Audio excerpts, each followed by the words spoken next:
The single most important part of any story are the characters, but getting consistent characters across multiple video generations used to be nearly impossible, until now. In the next 5 minutes, I'm going to show you how to create consistent characters that can be used again and again across as many movie scenes as you want, opening the door for you to create your first full-length AI movie. Starring anyone you want. The first thing you need to do to generate consistent characters is to use the right AI models. For image generation, we're going to be using Nano Banana Pro, and for video, we're going to use Kling 3.0. I'm getting both of these models through OpenArt because they have a really well-designed character creation tool, which is absolutely necessary for our workflow. Inside the generation page of OpenArt, we're going to go down here to the bottom left and select this circle icon, which is their character page. From here, click Create Character. In this menu, you can see that not only are we able to make consistent characters, but we can also design objects, backgrounds, and even visual styles that we want to keep consistent. Right now, we're just going to select character though. Now there's two ways that you can create a character.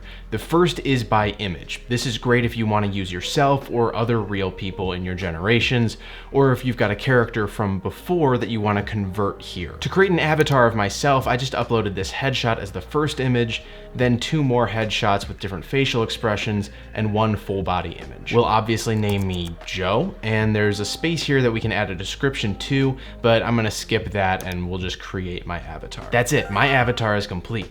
But what if you don't have any reference images for the person that you're trying to create? Well, no worries. You can also just describe a character in any way you can imagine and generate it using Seedream or Nano Banana Pro. You can render your character in a ton of different styles like anime, 3D, or Pixar, but I'm just gonna go with photorealistic here. I want to generate an image of a Mexican wrestler, so I went to ChatGPT, asked it for an enhanced Nano Banana image prompt based on my idea, and then pasted that into OpenArt's Character Creator. After hitting generate, OpenArt will give you 4 versions of your character to choose from. Pick the one that you like most, build your character, and then you can name it or add a description like we did before. I repeated all of these steps to create a little blue monster, and just like that, we have 3 characters that we can reuse in as many generations as we want. Now that's just great, but how can you actually create a video using them? Well, there's a basic way, and there's a way that's a little bit more advanced, but not really because they're both super easy. The first way to create a video with your characters begins with image gen. In OpenArt's image gen page, we're gonna select Nano Banana Pro. And then you'll see this little section at the top that says Add Visual References. Hover over this and click Characters and Worlds. I want to make an image of my monster and the wrestler in the ring. So I'm going to select both of them, then type in my prompt describing the scene. Whenever you want to mention a character, simply type the @ symbol and choose your character element. The rest of the prompt can just be written like normal. Here's mine. Cinematic start frame of an intense lucha libre wrestling match inside a packed arena at night. In the center of the ring, 2 opponents square off under dramatic golden arena lights. On the left stands @wrestler. His stance is grounded and aggressive, fists raised, shoulders tense, sweat glistening under the lights. Opposite him stands @Lil Blue.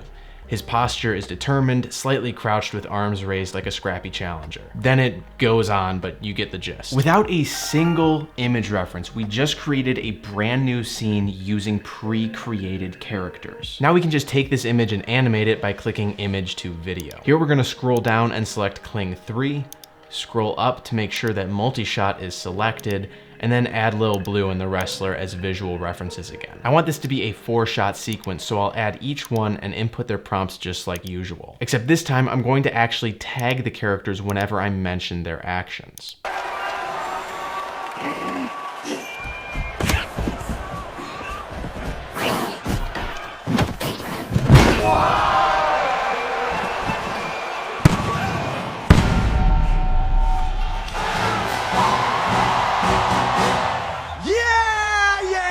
Now you might be thinking, hey, that's great, except both of these characters are in the actual start frame. But I wasn't. To get me to show up, all I had to do was tag myself in the second shot. The result is amazing, but I'll show you something even crazier.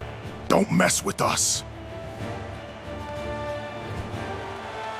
Lil Blue is nowhere in this start frame, but when the camera pulls out, there he is, as accurate as ever. All I did to achieve this was import my start frame, then describe inside the prompt that I wanted the camera to pull back and reveal @Lil Blue standing beside the wrestler. If I want to swap that character out with somebody else, it's as simple as changing the character tag and re-prompting the image gen. Before the release of Kling 3, this would have been impossible without cutting to a new shot. The other thing that this feature works really well for is his face reveals. To get that shot that I showed earlier of me on the motorcycle, I started with an image, then I prompted Kling saying that the rider removes his helmet, revealing at Joe underneath. Like any AI tool, the results might not be perfect right away. Don't be afraid to try and prompt it multiple times. That's just part of the process. This is a really simple new tool, but once you master prompting with it, the possibilities are endless. Let me know down in the comments what scene you'll put yourself in first, and if you like these 5-minute little tutorials, check out this video right up over here where I give you 5 super easy AI transitions in just another 5 minutes.